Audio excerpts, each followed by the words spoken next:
जनपद मैनपुरी में कस्बा वेवर के किशनपुर गढ़िया में विगत 27 जनवरी को गांव की ही एक ट्रैक्टर से एक बच्ची का एक्सीडेंट हो गया था। उस समय ट्रैक्टर मालिक ने कहा था कि वो पूरा इलाज का खर्च उठाएंगे और घर वालों की बिना मर्जी के वो इलाज के लिए जयपुर ले गए। 4-5 दिन बाद वापस आए। परिजनों के मुताबिक इलाज बढ़िया से नहीं चला।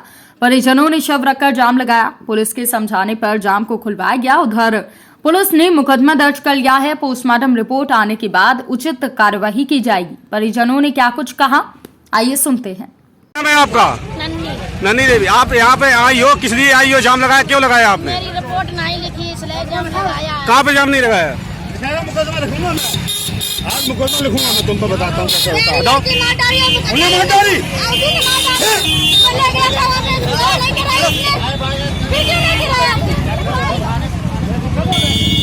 27 जनवरी को ओवर स्पीड में ट्रैक्टर आ रहा था। बच्ची बाहर खेल रही थी। सीधे उसने बगैर हॉर्न बजाए हुए सीधे टक्कर मार दी उसको और सीधा अपनी गाड़ी में उठा के ले गई। यहाँ से ना तो वेवर हॉस्पिटल में दिखाया ना मैनपुरी हॉस्पिटल में दिखाया, सीधा अपनी मर्जी से जयपुर लेके चले गए और जयपुर वहाँ ट्रीटमेंट कराया लगभग 5-6 दिन। अपनी मर्जी से कौन ले गया? अपनी मर्जी बलबीर सिंह यादव जी, जिनका ट्रैक्टर था। हाँ, जो ट्रैक्टर मालिक हैं जी। और उसके बाद 5-6 दिन उन्होंने ट्रीटमेंट कराया।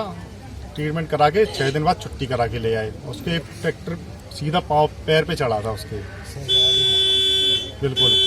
और उसके बाद ट्रीटमेंट करा के 5-6 दिन यहाँ रखा।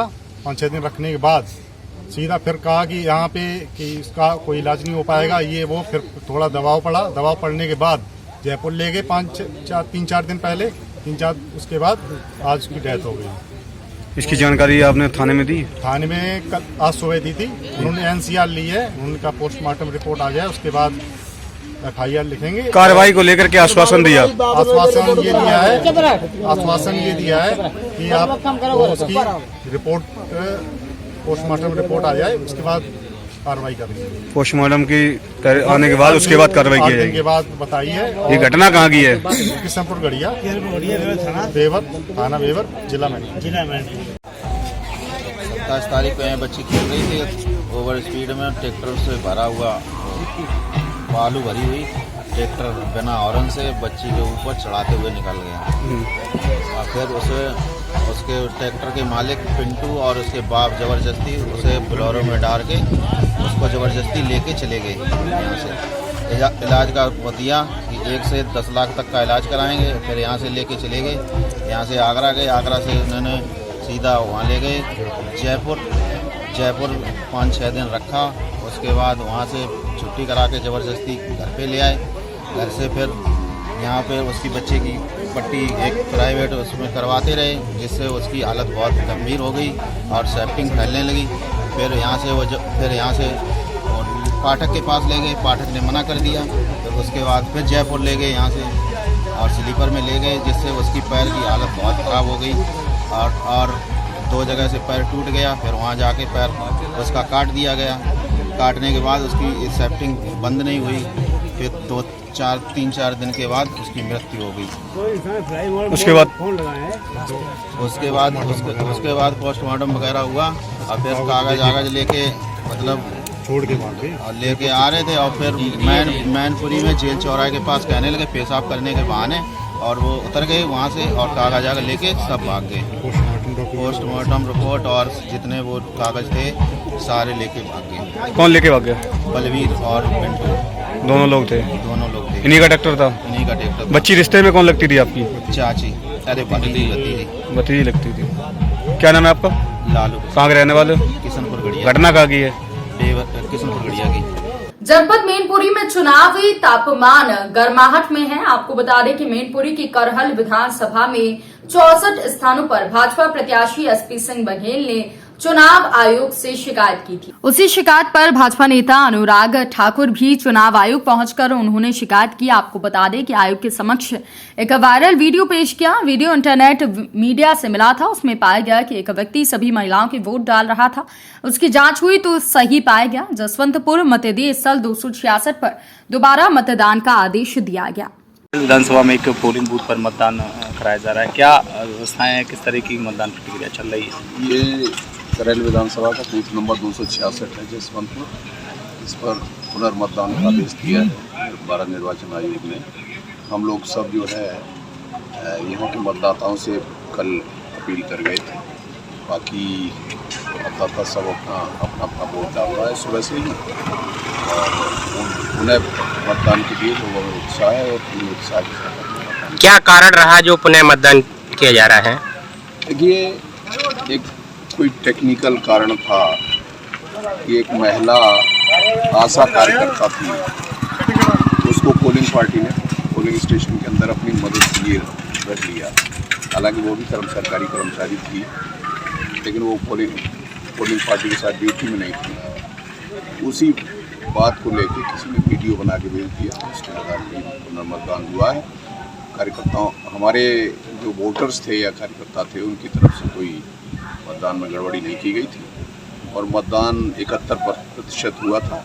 मुझे उम्मीद है उससे ज़्यादा मतदान आज होगा। कुशीनगर जिले के हाटा थाना क्षेत्र में स्थित सावित्री हॉस्पिटल की 2 एम्बुलेंस में अज्ञात कारणों के चलते आग लग गई। हॉस्पिटल प्रबंधक ने कहा कि राजनीतिक वजहों से आग लगाई गई है। धू धू कर जल रही ये गाड़ियां कोई आम वाहन नहीं बल्कि मरीजों की सलामती के लिए सड़कों पर लगातार दौड़ने वाले एम्बुलेंस हैं। हाटा थाना क्षेत्र के तितला में स्थित सावित्री हॉस्पिटल में बीती देर रात उस वक्त अफरा तफरी मच गई जब बाहर खड़ी 2 एम्बुलेंस में आग लग गई। इस घटना की जानकारी देते हुए हॉस्पिटल के प्रबंधक और विधानसभा हाटा से निर्दलीय प्रत्याशी रविश सिंह ने आरोप लगाते हुए कहा कि राजनीतिक कारणों के चलते विरोधियों ने इस घटना को अंजाम दिया है। आग कैसे लगी, हॉस्पिटल के कर्मचारी कुछ समझ नहीं पाए। प्रत्यक्षदर्शियों के मुताबिक एम्बुलेंस के टायर फटने की आवाज सुनकर बाहर निकले तो देखा कि हॉस्पिटल के बाहर खड़ी एम्बुलेंस में आग लगी है। आग अपने आप लगी है या किसी ने लगाई है, ये तो पुलिस की जांच में ही पता चलेगा। लेकिन घटना को लेकर जो आरोप रविश सिंह अपने विरोधियों पर लगा रहे हैं वो गंभीर है, क्योंकि रविश सिंह खुद हाटा विधानसभा से चुनाव में निर्दलीय उम्मीदवार के तौर पर किस्मत आजमा रहे हैं। देखिए, घटना के बारे में है, हम तो रात में 11 बजे सहजौली थे, जग में फीता काटना था, वहाँ से काट के वहीं पे भोजन बना था। वो एक हमारे लैब में लड़का काम करता है, वहाँ पे भोजन की व्यवस्था थी। हम लोग खाना वाना खा के 12:05 पे हम हॉस्पिटल आए। जब 12:05 पे हॉस्पिटल आए तो फिर हम रूम में गए, थकान थी तो फिर क्या हम सोए तो एक पेशेंट आया, फिर हम लोग उसको भर्ती करना था, फिर वो भर्ती हो गए थे लोग, फिर हम रूम में चले गए। तो ऑटोमेटिक क्या हुआ कि सारे पेशेंट लगे दौड़ने, तो हमने बोला कहाँ सब मरीज दौड़ने लगा। हमको लगा कोई छत पर से गिर गया, कोई मरीज सीरियस है। तो फिर हमने अपना कैमरा खोला तो देख रहा उसमें लपट जल रही आग की, बाहर उजाला है। फिर हम कहे क्या हो गया, फिर हम लोग भागते हुए नीचे आए तो देख रहे हैं कि मेरा 2 एम्बुलेंस जल रहा, तीसरा पकड़ने वाला है। तो यहाँ पर जितने मरीज़ के गार्जियन थे, बगल के गांव वाले लोग आए, ठेल ठाल के एम्बुलेंस किनारे किए। कितने बजे घटना है ये घटना 1 बजे के बाद की है। क्या लगता है, आप चुनावी मैदान में भी हैं, तो क्या ये चुनावी साजिश है और कुछ नहीं है, क्योंकि इसके पहले भी होना चाहिए। ये अभी चुनाव 1 हफ्ते बचे हैं, ये चुनाव साजिश ही है। क्योंकि चुनाव के साजिश नहीं होता तो इसके पहले 2 महीना पहले नवंबर महीने में भी मेरा OT सील कर दिया गया था, वो भी चुनाव साजिश था। उसमें भी हमने 2-3 महीना झेला, उसमें भी मेरा काफ़ी क्षति हुई। फिर इसके बाद ये मेरा बहुत बड़ा नुकसान हो गया, क्योंकि हमने अपने ज़िंदगी का जितना कमाई था सारा समाज सेवा के लिए, एम्बुलेंस में, अच्छा समाज में ही मैंने खर्च किया है। मेरे पास कोई प्रॉपर्टी, कोई पैसा नहीं है इस तरह का कि हम लोग दोबारा एम्बुलेंस खरीद सकें। पुलिस में शिकायत की? मैंने पुलिस शिकायत 112 पे चौकी मैंने की है, थाने कोतवाली भी मैं जा रहा हूँ, इसलिए काफ़ी लोग मिलने आ रहे थे। हम इसलिए सोचा कि मिलना सब लोग, कोई पुलिस नहीं आया यहाँ उस पर दोबारा कोई पुलिस नहीं आई है। घटना के बारे में बताइए। हम लोग अपने घर में सोए थे, बाद में एक गाड़ी का चक्का फटा। चक्का फटने के बाद हम लोग सोचे कैसा आवाज़ है, 2-3 आवाज़ मिला। 2-3 आवाज़ मिलने के बाद हम लोग बाहर निकले, ये पूरा जल रहा था एम्बुलेंस। ओकरे बाद बल्टी उल्टी लेके यहाँ पब्लिक जुट गई थी हॉस्पिटल के। ओकरे बाद हम लोग पानी फेंक के इसको बुताए और जो गाड़ी थी उसको ठेल ठाल के हम लोग इधर उधर किए। को बजे घटना है? करीबन हम लोग घर में निकले से 1:30 बजे। किसी को आग लगाते हुए देखा था? नहीं, हम लोग तो उस समय सोए थे, जब ये पड़क रहा था तब हम लोग जाने बाहर निकले तो जल रही थी। क्या नाम है आपका? नीतू। उत्तर प्रदेश के बलिया नगर विधानसभा में दयाशंकर सिंह के चुनावी प्रचार में बीजेपी सांसद मनोज तिवारी ने मंच से गए गीत सरकारी योजनाओं को भी गीत के माध्यम से गाकर लोगों से वोट मांगे। कहा डमरू भी बजने लगे हैं, राम मंदिर पर भगवा रंग चढ़ने लगा है, सोच नजारा क्या होगा। मनोज तिवारी ने अल्पसंख्यकों पर निशाना साधा और कहा कि एक वर्ग किसी भी कीमत पर बीजेपी को वोट नहीं देने की बात करता है, ये कोई साधारण बात नहीं। वहीं अखिलेश यादव को टोपी वाला बताया और योगी जी को विपक्ष भी अब बुलडोजर वाला बाबा लग रहा है। उत्तर सभा इसके पहले मैं सभा कर चुका हूँ और आपको अपनी नजरों से जो देखा है हमने, जो करंट देखा है, जो करंट आठम में हम देख रहे हैं, यही करंट हमने अपने 68 सभाओं में पाया है। हमारा पूरा जो उम्मीद है कि हम 300 टच करेंगे।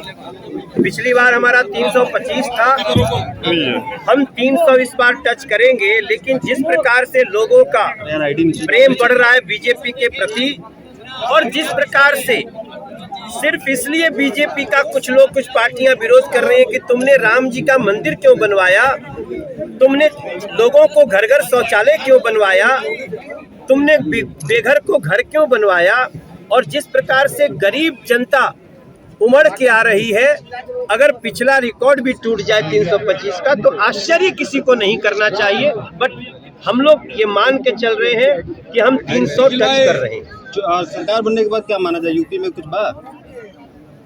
भाई देखो, अगर कोई 4 बार शासन करने के बाद ये किसी कलाकार से गाना गवाए कि यूपी में का बा, तो फिर तो यूपी के पत्रकार लोगन के भी बहुत एकरा में अपमान बा। जो ने अब यूपी में काबा, ये तो अपमान की बात है।